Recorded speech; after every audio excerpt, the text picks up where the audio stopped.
নমস্কার বন্ধুরা, আজ বানিয়ে নিলাম পটল দিয়ে দারুণ সুস্বাদু নিরামিষ রেসিপি। চলুন দেখে নেওয়া যাক। পটলটাকে প্রথমে আমি ফ্রাই করে নিচ্ছি সামান্য লবণ দিয়ে। এটা খুব ভালো করে ফ্রাই হয়ে গেলে আমরা উঠিয়ে নেব। এরপর কড়াইয়ের মধ্যে আলুটাকেও ফ্রাই করে নেব একইভাবে।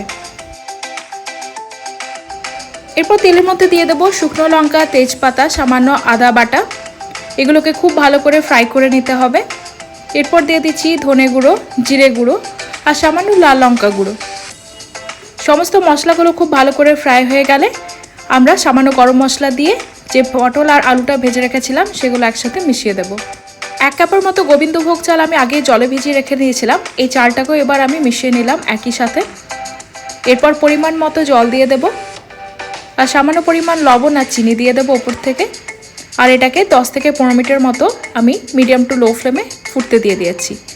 ব্যাস, তাহলেই তৈরি হয়ে গেছে আমাদের পটলের রেসিপি।